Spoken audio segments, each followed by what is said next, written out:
the ideology of the Black Panther Party, you know, is pretty much the ideology of the masses of black people. You know, we only offer forth what black people want, you know, and what they've been crying for a long time. And that is to have complete freedom, you know. And that means in every facet of life we want freedom. And we all realize that right now we're living in a pseudo type of freedom. We haven't got the old slave shackles on us anymore, but we live in a society where our minds are shackled. And I think as a teacher, and you know, I'm a senior at Northeastern where I'm studying to be a teacher too.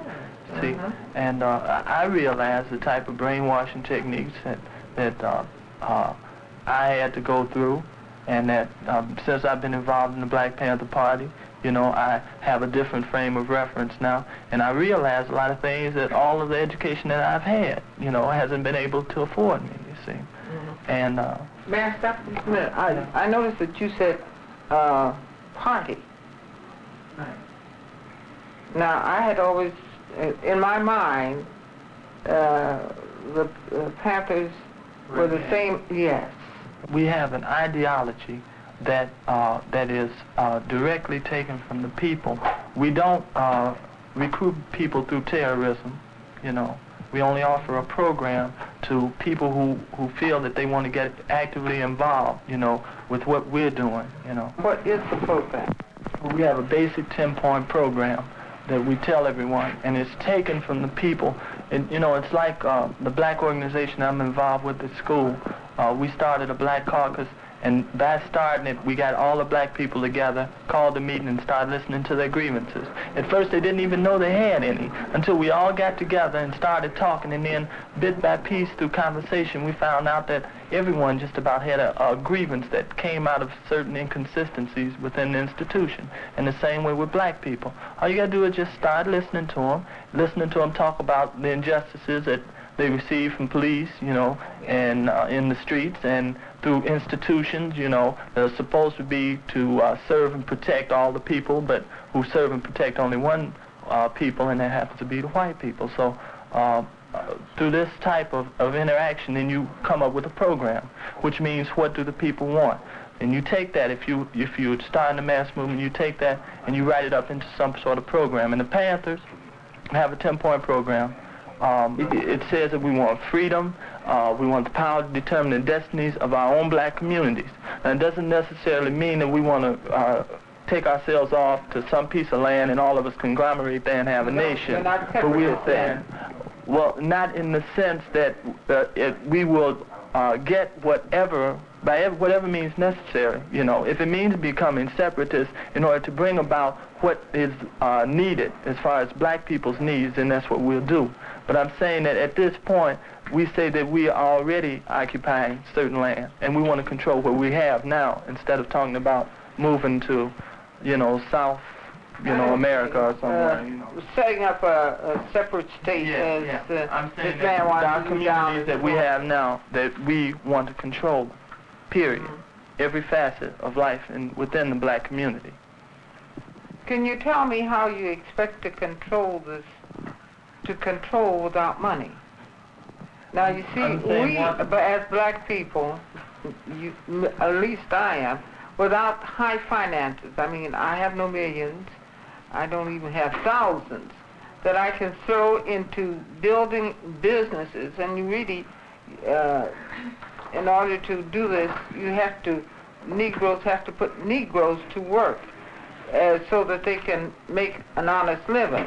Now, we have a few people who are millionaires, but unfortunately, those people who are, anyhow, they don't put their money back into the society. You know, you understand what I mean? Yeah, but see, you run into a major contradiction. If you have capitalism, even if it happens to be black capitalism, you have to have a people to exploit.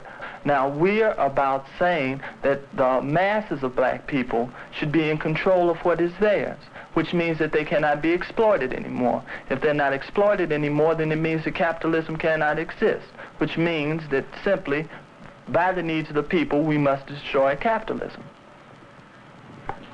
Well, let's see now.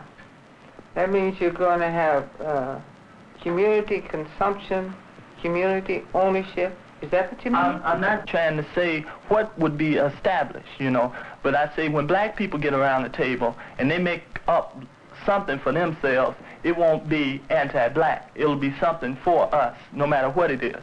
I have my doubts. I understand what you mean, but as long as you work within a framework of what is existing now, I think you'll always run into a hang-up, because you see, the thing is, we're about changing what exists now, you know, by whatever means necessary, including revolution, you know, to put that word into the conversation.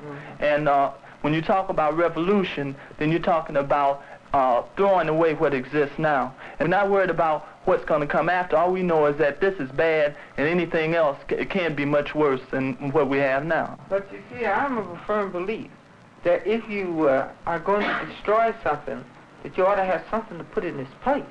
But I'm saying that if you're concerned about doing one thing, we have a job enough, you know, just worrying about getting rid of this cancerous system, you see. And I'm saying whoever wants to heal a wound and sew it up and build something better can be involved in that, you know. But I'm saying at this point, this is what we have to be involved in. You can't build a building until you get rid of the building that's there.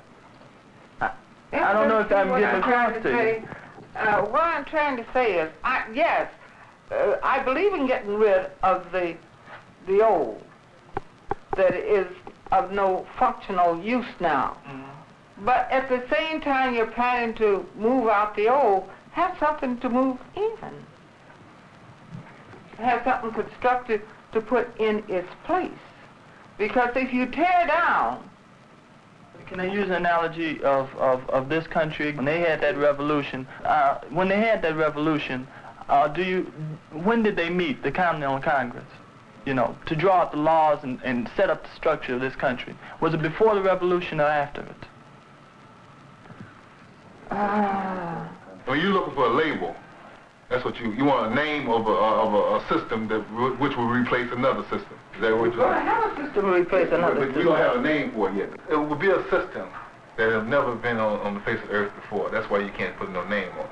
See, we view the problem as not only capitalism, but racism also. See what I mean? And that's why there's no, it's no name for it, you know, but you're a teacher, and you know that some of the problems that you have to go through in school, you know, some of the problems. Right. See, so you will come to the conference table with your problem and say, you know, we have to erase this here from the society. And say, for instance, a milkman might come and say, we have to erase this from the society. And a lawyer comes and says, we have to erase this from the society. And then after we get all these correct, you know, all these problems solved, then we'll just come out and put a name on it. That's all. I mean, names really aren't that important right now, I think. You really are building, though. Yeah, I mean, we have really are building.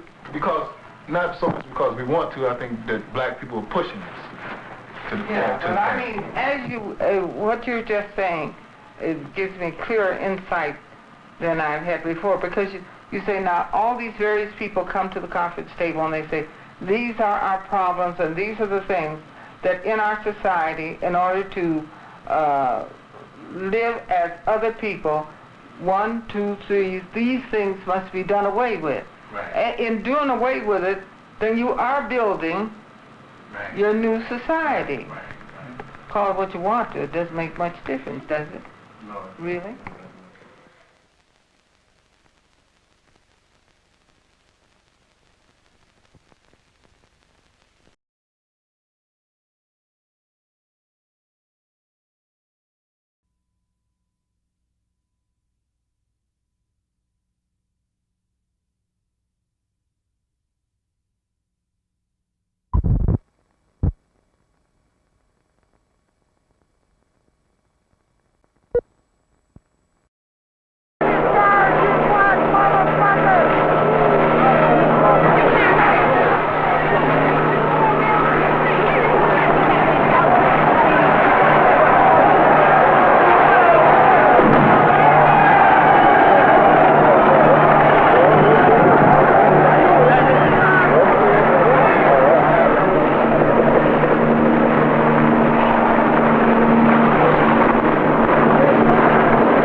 What is their feeling right now? We expect you.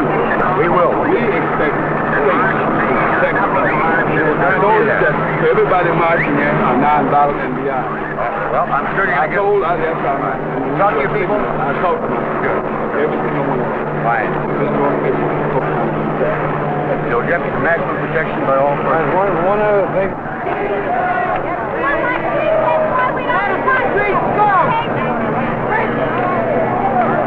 Take it fast the next time before you come here.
You guys got that? You better put that to you, mother.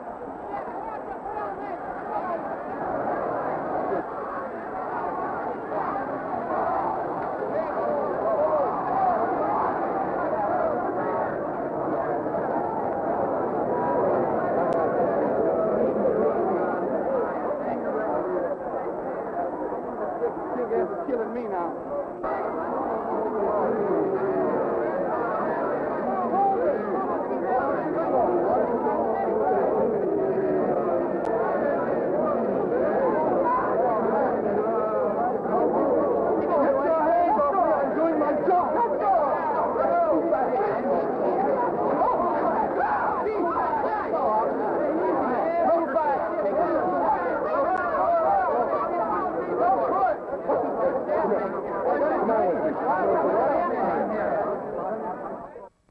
Is everybody rolling?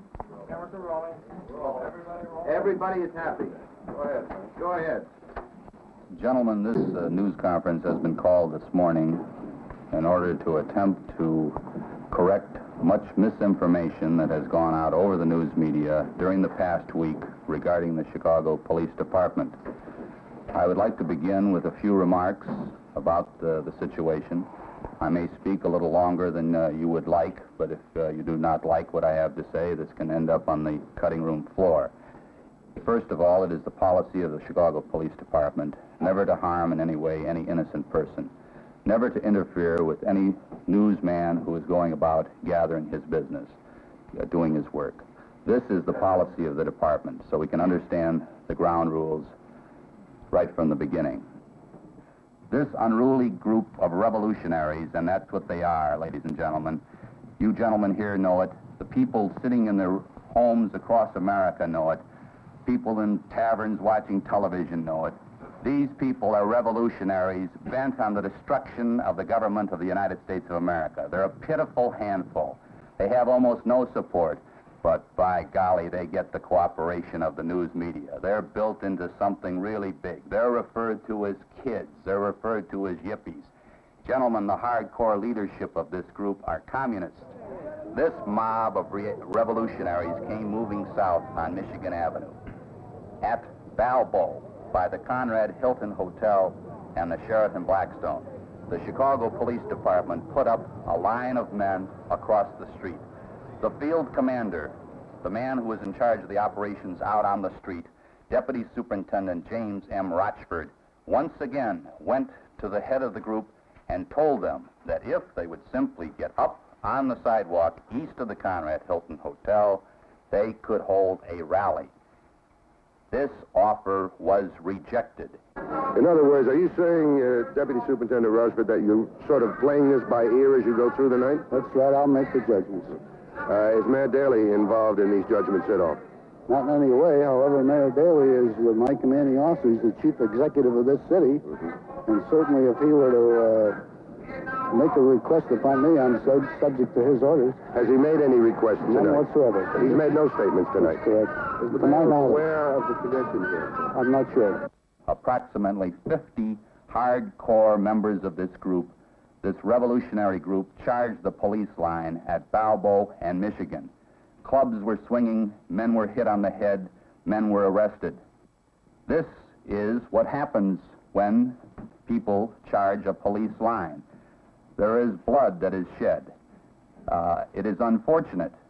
The choice is, does the Chicago Police Department stand its ground, or does it move away and allow this group of people who hate our country to move ahead and do whatever they wish to do on the streets of Chicago? This administration will never permit a lawless, violent group of terrorists to menace the lives of millions of people, destroy the purpose of this national convention, and take over the streets of Chicago. Mr. Sullivan, I'd just like to be perfectly clear on your approach. In coming in and labeling these people as communists, revolutionaries, and haters of America... Not all. Obviously, there are people in there who aren't, but I'm talking about the leadership and what's moving, the moving force behind us, yes. Right. But in coming in and using these terms, yes, are you attempting to justify any manner of enforcing... No, of course not, no. Our administration and the people of Chicago have never and will condone brutality, at any time. I know there was force used in making arrests. There were some mistakes made. But to judge the whole Chicago Police Department by the actions of a few was ridiculous. When there is a confrontation with the police, there is the risk that somebody is going to be injured. When a man charges a police line, and I stood right there, and I was right in the midst of it all, and these men charge the police line, people get hurt. People get hit over the head. Blood is shed. It's unfortunate that blood is shed. We're not used to it in America, despite what the television people tell us about how this is a nation of violence. We're not used to it in America, and it is disturbing. And the Chicago Police Department does not like it. These policemen have been under a lot of pressure. They've been maligned out there, sworn at, spit at, cursed at, box rattles. Things were thrown at them that I can't even tell you on TV. And they reacted. They reacted strongly. But they are protecting the citizens of the city of Chicago. And this is our job. And this is our only job. Now, this does not mean that in every instance, every single Chicago police officer used the proper amount of force. Obviously, a man would be a fool to say that in any action there wasn't somebody who swung a club more than he should have swung a club. In the heat of emotion and riot, some policemen may have overacted. But to judge the entire police department by the alleged action of a few would be just as unfair as to judge our entire younger generation by the action of this mob. When people come in here and violate the law and think they're going to take away the rights of others, we're going to react. Now, if we overreacted, that's too bad, and that's only in some instances. The newspaper stated specifically that the terrorists would attempt to assault, harass, and taunt the police into reacting before television cameras. Frank, in your opinion, would the situation in front of the Hilton been easier to handle if all the lights of the television tape trunks were not on? I don't think that... You don't think that did anything to... It's obvious that they wanted to be on these... the mob wanted to be on television, but I think that they would have performed their attack even if television wasn't there. Frank, what was the philosophy of letting the group, after it had been dispersed by the police department and the National Guard, why did you allow them to regroup in front of the Hilton and cause all this trouble last night? The police department was very anxious to clear the streets. I think, what time of the day are you referring to? There was only about 100 people at Balboa in Michigan, say around 7 o'clock, but at 8 or 8:30, they're all back there. They filtered over into the Michigan Avenue area by various bridges, basically to the north. They came across in small groups over into the Michigan Avenue and then marched south. That was how they got over. There was an agreement to allow them to congregate illegally so they wouldn't go on the amphitheater, wasn't there? Oh, no, there was no agreement so they congregate illegally. They could congregate on the sidewalk on the west side on the parkway there, on the west side of Grant Park. Pardon me, of the Conrad Hilton Hotel. They were asked... They were there after 11 o'clock, too, which is illegal. I don't think that's... In other words, So in fact, they will not charge at the guard? Will they? I don't know, but there's timing. For example, when the delegates come back last night from the International Amphitheater, this group does not charge the police. The delegates have already seen over national television these various scenes, and they come back, many of them with their minds filled with preconceived notions, think that they know exactly what happened. And then, when they look out the window of the hotel, they see this group, and they're not charging any policemen, and they begin to wonder what it was all about early in the evening. Right. I don't know about that. Get your lid now.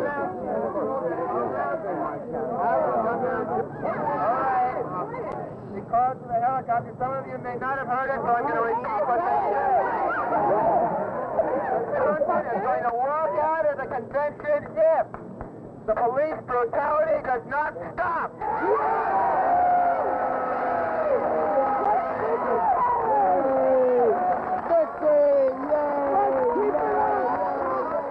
And gentlemen, the laws of the city of Chicago are going to be upheld.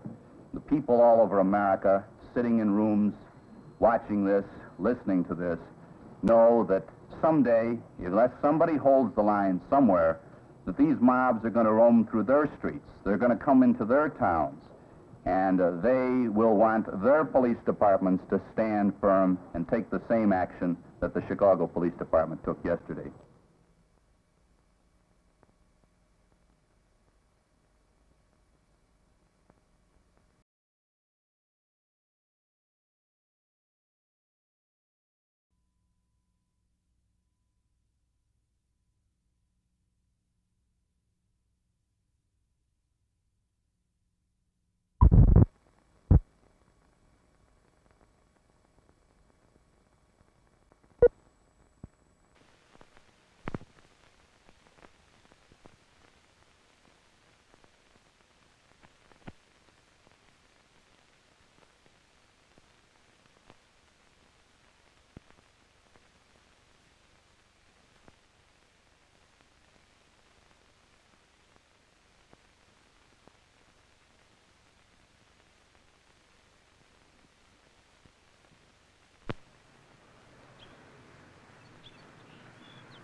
Well, this is it, Lincoln Park, scene of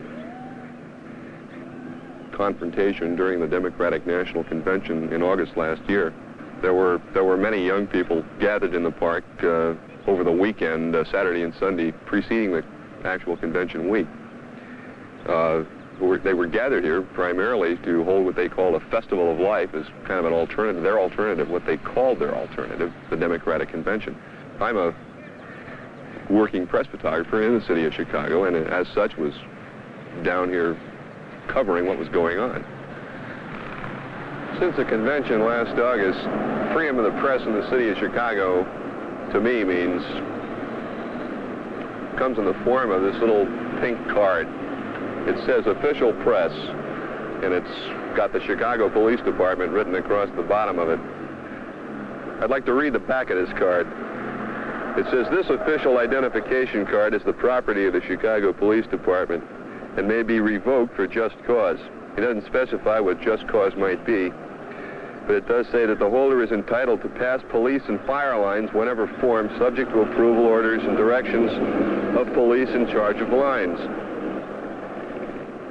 And then it has the usual clause about any person attempting to use press credentials not entitled to, etc., subject to X number of dollar fine. What this means to me is that in this city at least, that you're free to cover what's going on subject to the discretion of the Chicago Police Department. On Monday night of the convention week, when the park was cleared, there were a lot of people were shoved out of the park, had nowhere to go, they went into the street. When the police swept across, I was all by myself on this island in the middle of the street. Well, there was one other photographer, but he wasn't right with me. He was just up the street a bit. When the police came toward me, one guy came over at me, toward me, kind of an angle. He went out of his way, in other words, to come toward me. And I immediately, without waiting to hear what he was going to say, pulled the card out of my pocket and held it up for him to see, and identified myself verbally, and he said, I don't care who you are, get up there like everybody else. And he had a club in his hand, and he was, holding it not over his head, threatening with it, but he had it like this, waist level, and he pointed with a club. So I didn't say anything. I just got off the island and got up on the sidewalk like everybody else and walked south down into this intersection. But this is the kind of incident that occurred time and time again during the convention, on the streets, in the park, down in front of the Hilton, everywhere you turned. Anytime anyone saw you and you tried to step out of the crowd or get out of the crowd or approach the police line or approach shooting the assignments, what was going on, there was no specific assignment, from behind the police lines or from the side of the police lines, where you were by yourself. You were approached and told to get the hell out of there. If I see that light once more, you're under arrest. It's blinding. I was standing in front of the Lincoln Park Dodge dealership over there.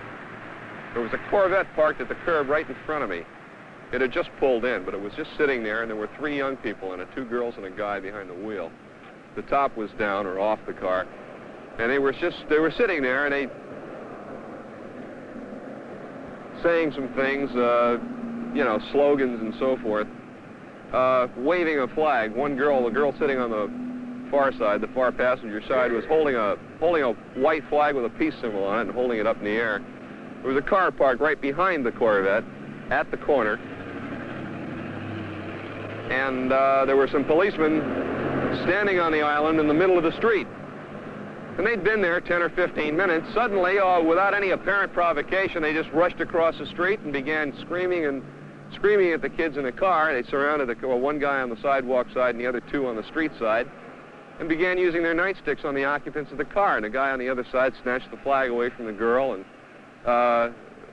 initially, when I saw these guys coming across the street, I was standing right next to the Corvette. I turned around and I backed out of there as fast as I could, because it looked like the one guy going around the front of the car was coming after me.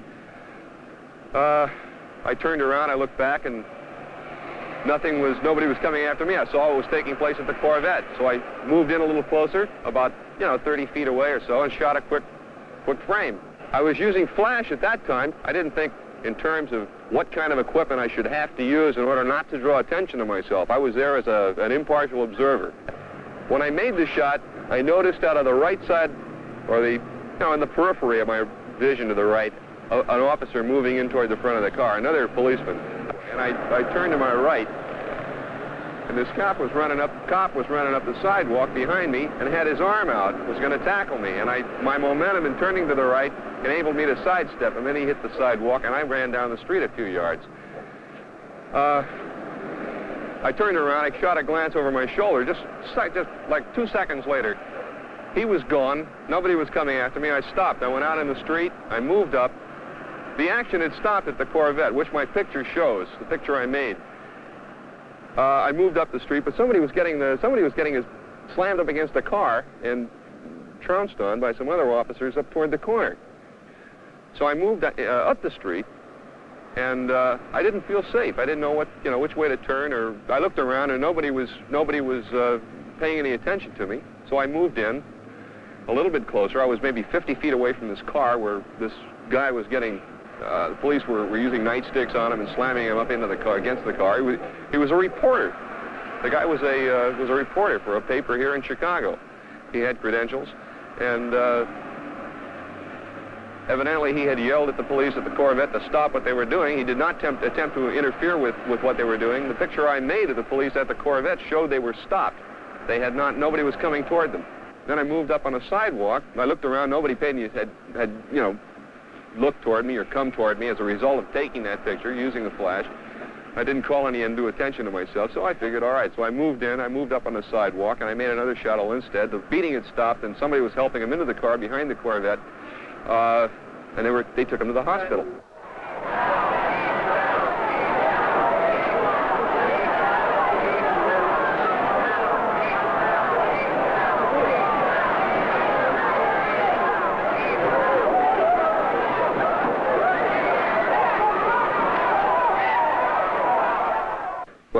After the big melee, the confrontation, or whatever you want to call it, at Balboa in Michigan, crowd had moved north on Michigan Avenue, and there was a police line formed out across the street, across Michigan Avenue, just north of Balboa.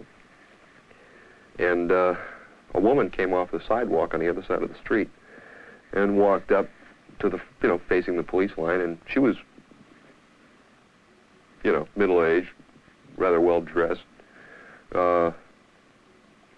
She carrying a shopping bag, and she started shaking her finger and saying something very loudly at the, directing this verbal attack in the direction of the police. But she just stood there. She was 20 feet away or so, and Dobridge was more or less in the middle of the street. He walked over to her and told her to get off the street, and he looked over toward me and said, "You too," and I held up the credential and told him who I was, and he turned away, seemed satisfied, and he told her again to clear the street. She didn't move. Well, next thing, he didn't say a word. He brought up a can of mace, squirted it in her face. She threw her hands up in front of her face. She screamed and turned away, and almost in the same motion, he just brought his arm around and aimed the can at me and came toward me. Well, I had the camera up ready to make a picture of what I thought was going to be a routine arrest. Several of which had just preceded this. It was totally out of context with everything that had happened just moments before, where they were making arrests calmly in the middle of the street, people kneeling in the street. And as I say, I wasn't part of the crowd, but he's coming toward me. I made the picture right away as soon as his arm came toward me. After the macing, or the attempted macing incident, just north of Balboa, I had come up the street to this point. I was standing on the traffic island in the middle of Michigan Avenue. All up Michigan Avenue, police had formed up and were pushing, sweeping demonstrators toward the west in that direction at the intersections. They're trying to move people, to disperse people and so forth. They're prodding and shoving with clubs and so forth. When they got to Jackson, as I said, I was in the middle of the intersection, and I saw not a policeman, about a dozen or 15 or so, stop right here, just inside Jackson, just off Michigan. I couldn't tell what was going on, but there was an awful lot of commotion over here. People were jammed onto the sidewalk. Spectators and demonstrators all mixed together. You couldn't tell one from the other hardly. There were some medics in white uniforms, some of whom turned out to be doctors. So I crossed from the light standard around over onto the north side of Jackson, across the street, over to about this position in the right turn lane, just off the curb. And there were a group of policemen, about 12 or 15 cops just standing there, and there was a guy in a khaki uniform, GI uniform, in fact in a Special Forces Army uniform, who was beating and kicking a man who was laying in the street, holding his head and keeping his knees together, trying to keep from getting beat too badly, who turned out to be a doctor who was wearing whites. And I raised the camera immediately and got a picture. Now, ever since the incident happened, the confrontation at Balboa, Michigan, between the demonstrators and the police, I had this press card in my hand like this, visibly displayed at all times while I was shooting, supporting the camera with my left hand and shooting with my right. And that card was not in my way, and I had it in my hand that whole time. I was immediately challenged, immediately seen, and people yelled at me, cops yelled at me, I should say, to get the hell out of here, get out of here with that camera, you know.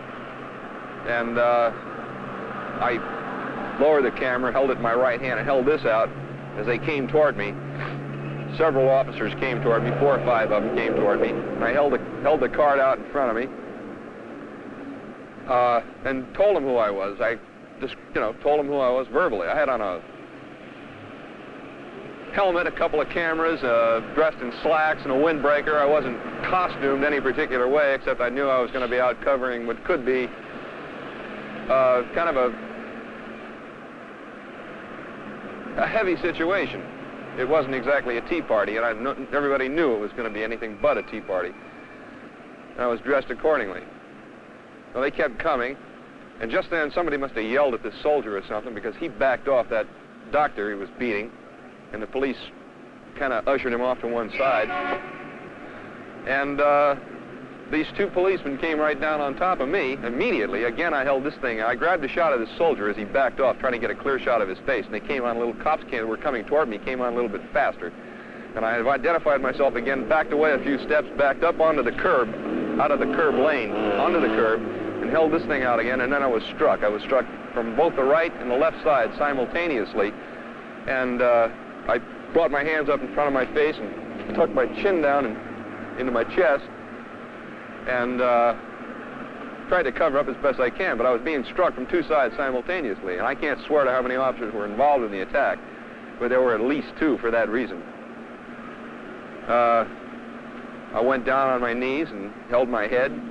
The helmet which was securely fastened with a chin strap, was yanked loose and torn off my head, in other words, and fell to the sidewalk on my left side, and I put my hands over my head, and I got several blows on the back and across my shoulders and on both sides, across my hands. My right hand was broken, and all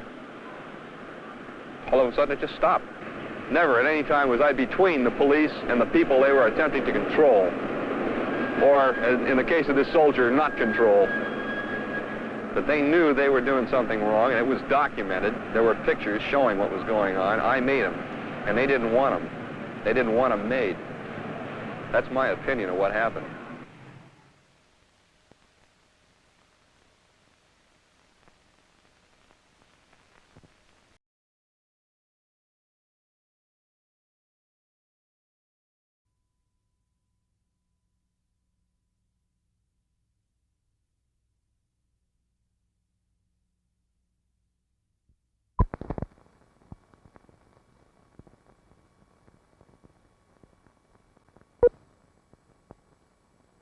What happened here on the streets of Chicago last night is an indication of the mentality that is abroad in America today.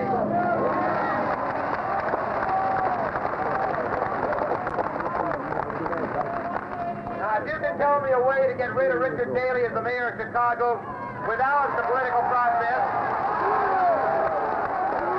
it's like the only way we can show the world Daley is not a reasonable authority. I think I'd like to educate the people in another way, and I think it can be done. This is what's going on. we just finished talking to the general. They have their orders. What we did right now was try to set up some ground rules. They say we can go to 18 South Michigan and west on State. Now, when we get there, they are trying to reach their communication to find out if we're going to be stopped at that point. Now, again, I'm saying we have a legal right to go to my house. Now, if anybody gets arrested on their way to my house, that's a false arrest suit. Now, we are going to pull out of here now. We're going to stay on the left side of the street. We're going to walk as slow as we can because the general has to let his troops know down the line that the order Daly gave him earlier ain't no good no more.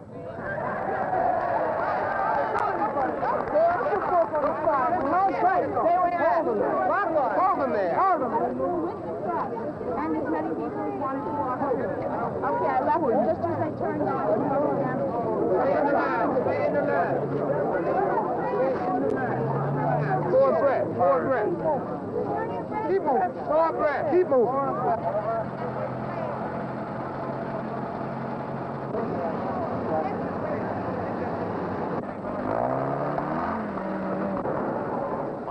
They are at 12 now.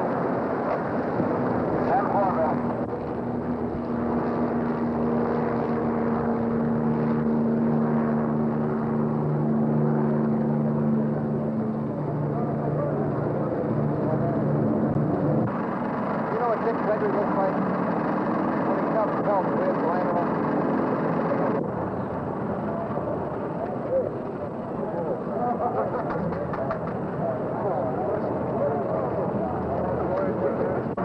Okay, Lieutenant. All right. Lieutenant, very slowly. That's good. Forward.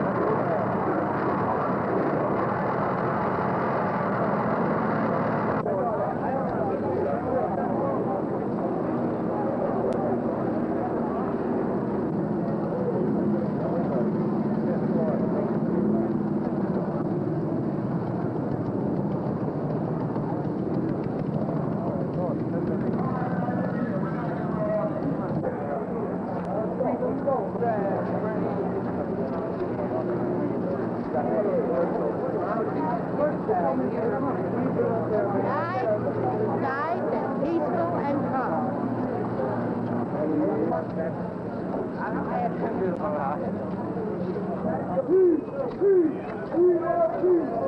Pop for peace. Peace, baby, peace.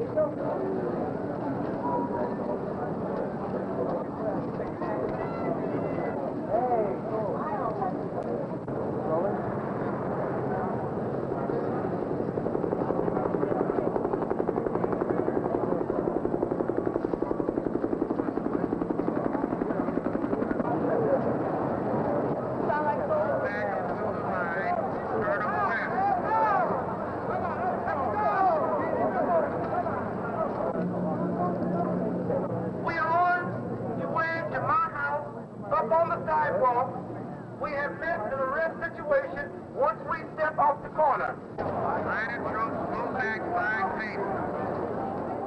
Now we're going to move across the street, and at that point, we'll meet the confrontation. Remember, you're on your way to my house. Let's move it, baby. There's not going to be no gas, because when we walk across the street legally, then they're going to arrest us legally, and then I feel we got a false arrest suit. You are not on your way to a convention. You're on your way as a private citizen to my house.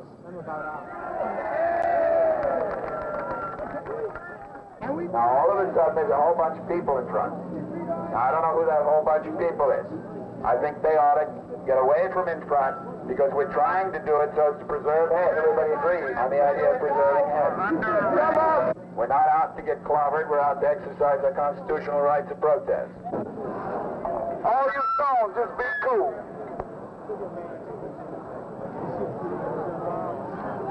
I'm not going to get it on. They kept Dick Gregory back then.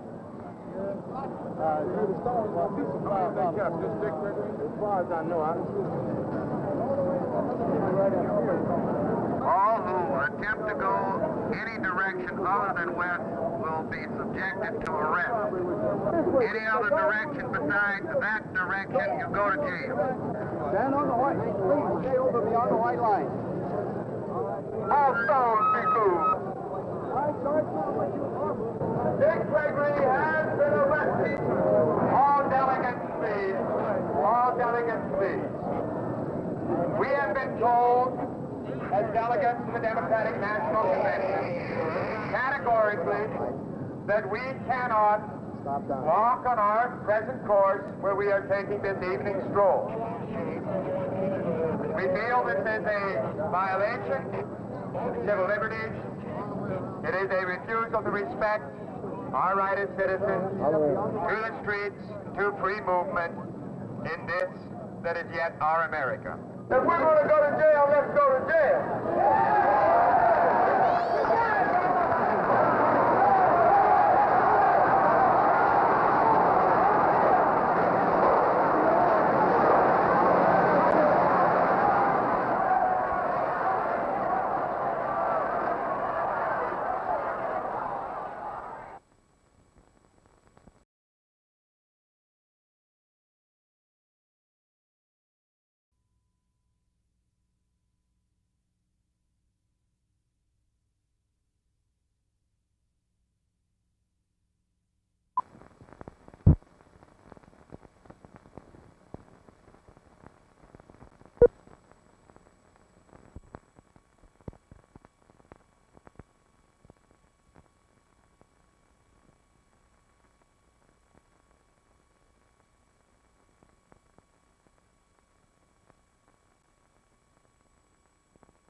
We are coming to Chicago at the time of the Democratic National Convention, not to disrupt the convention, not to confront the police, National Guard troops, or men in the United States Army, but to challenge the policies of militarization that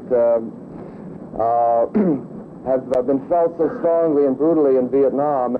And when the ruling party, a party administrating militarism and racism, when it invites a convention, or it is invited into the city for a convention, it is inevitable that people who believe in decent human values and in human life and liberty will come with the convention in order to protest. And if Professor Peck and I and Professor Kalish and the other chairman of the mobilization very foolishly asked people not to come to Chicago, they would be here anyway. Some 30,000 military personnel who will be stationed in the city of Chicago on total alert throughout the week of the convention, making available some 25 places across the city for them to have bivouacs, trainings, meetings, and the like, while the tens of thousands of American citizens coming to Chicago, the leadership of whom have again and again tried to secure meeting space, park space, permits for marches, assembly areas of the International Amphitheater, they go ignored. I think that one should understand that people have traveled not thousands of miles, because I don't know how many thousands of miles, but hundreds of miles to come to Chicago. When they get here, they are tired. They want a place to stay, and they want a place to sleep. We naturally would assume, as we did in Washington with, I think, a good cause, and in New York, that the facilities of the city would be available to those coming in to demonstrate their concern on these issues of militarism and racism, and that the parks would be available for the people to sleep in and to use. Yeah, but you know the parks aren't available. We've been told that they're closed at 11 o'clock. Well, that's something that's still seems to me there can be a change of decision about. If the authorities recognize that there are going to be thousands of people here and recognize that the only alternative for people are to be in the streets, it seems to me the sensible thing to do is to change their minds. Well, you're trying to say we should change the law to accommodate you. Is that what you're saying? You. Professor Willard? I'm talking about you. You're saying we should change the law to accommodate your people. I'm saying that the law has been changed previously. We know that the military has been allowed to sleep in the park, and this was brought out in our... The military was brought into the park because of the large number of people that the mobilization groups and the... I'm sorry, but it was brought... For. The military is here because of you. We didn't have the military before you came. I'm talking about previous situations in which people have been allowed to sleep in the park. You 100,000 hotel rooms and space at the amphitheater when there's only room for 11,000 delegates. That's an interesting point because we are not asking for 11,000 hotel rooms. We asked initially for Soldiers Field, which we felt would be a place that our people could camp out, could sleep in their sleeping bags and this type of thing. In a typical police state maneuver, instead of granting Soldiers Field to the peaceful demonstrators, it has been granted to the National Guard and the troops. When the mayor and the Democratic administration have felt it necessary to bring the repressive machinery of this society out into the open, when they've had to turn Chicago into a police state, this is the kind of thing which brings home to people how close to the surface the policy of violence and repression is. We know that from reports in newspapers and our own reports that dossiers have been filled out on hundreds of people around the country working for social change. Our lawyers have told us that the judges have been given pictures of key people that might be arrested in Chicago, and they should know who those people are. If the people stay away and withdraw, if they don't fight for their democratic rights, then there will be a police state by default. Now, there is one hopeful aspect to this, small as it is, but that we are communicating to our people throughout the country. And that is that we do have Grant Park from 1 to 4 on Wednesday afternoon for a rally. Now, this is totally inadequate from the point of view of what people are coming in for, in other words, to be at the amphitheater. If our people were simply interested in an old-fashioned parade for peace and a rally or teach-in, that could have happened in the city where they live. Won't you be creating an incident then? You're going to put yourself right in the middle of the National Guard. We may be creating an incident like the Czechoslovakians created an incident when they refused to surrender their liberties because the Soviet troops were massed at their border. I think everybody knows who was the guilty party in that incident. And when we come here to assert our democratic rights and are threatened and intimidated by troops, mace, tanks, guns, all the rest of it, and if we decide that we cannot allow a police state to be created by default but proceed to the amphitheater, I think it will be extremely clear who has created the incident.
help ourselves make our voice what we have left of it.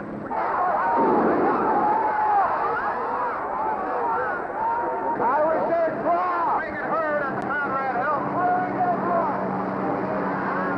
Way down there! 2 blocks down, that way.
The people are taking back their country. You know, when we start taking back our country from the 3% that owns the country, you're going to have to decide, are you going to load this thing and use it? If you're not going to load this thing and use it, then you ought to put it down.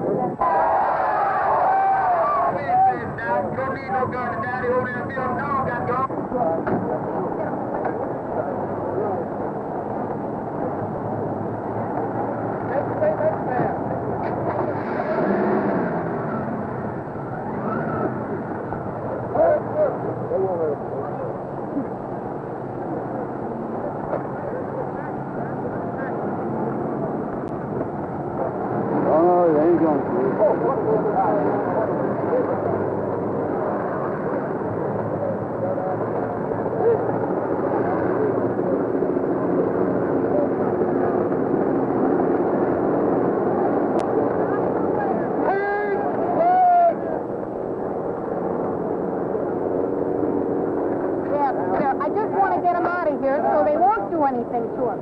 Just a little bit. Take them. Faster! Let's get getting in.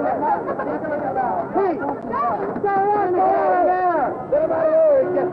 If you don't know it, put it in there. Go on there. Out of there. He gets it. Go ahead. Come on. Do it, officer. You're going to do something. Show the world. Come on. Come on, let's go. Come on now, baby. We all going to do it. Get out from in front of it. We'll go all the way.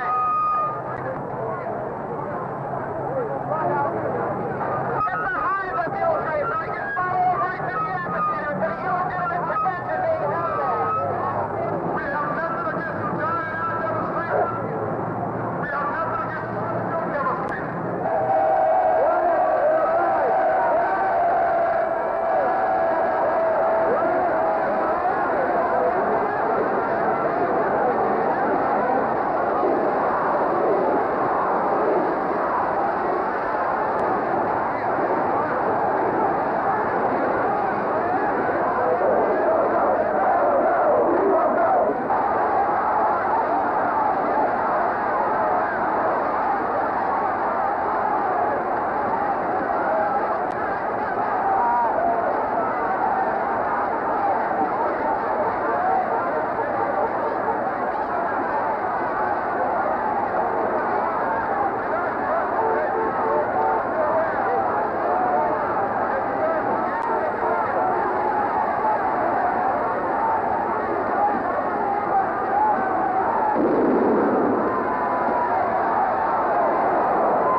Virginia.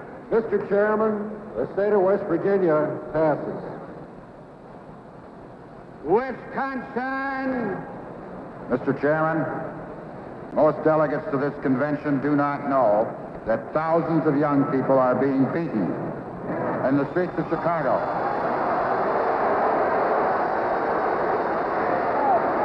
And for that reason, and that reason alone, I request the suspension of the rules for the purpose of adjournment for 2 weeks at 6 p.m.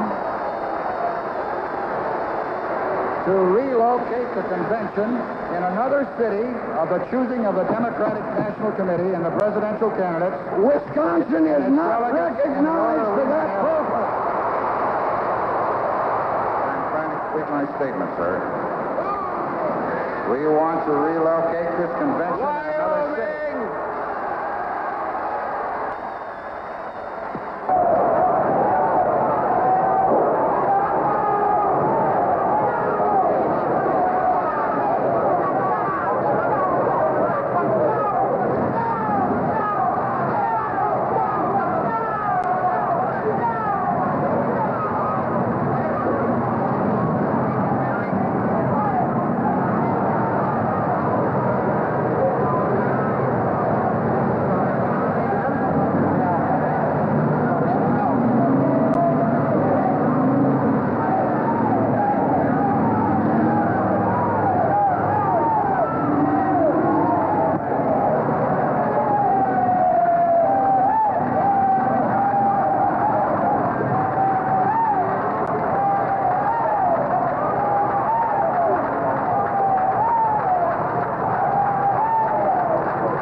But move back. Get your goddamn hands up. Sir, don't touch me. Get your hands up.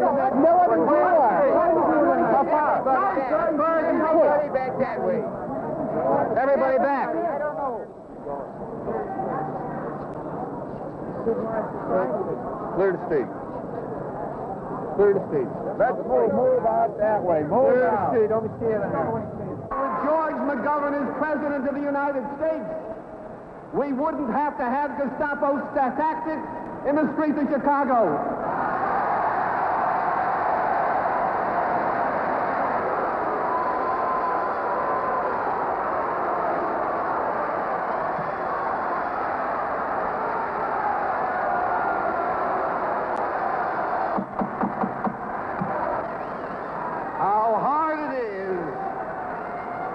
How hard it is to accept the truth.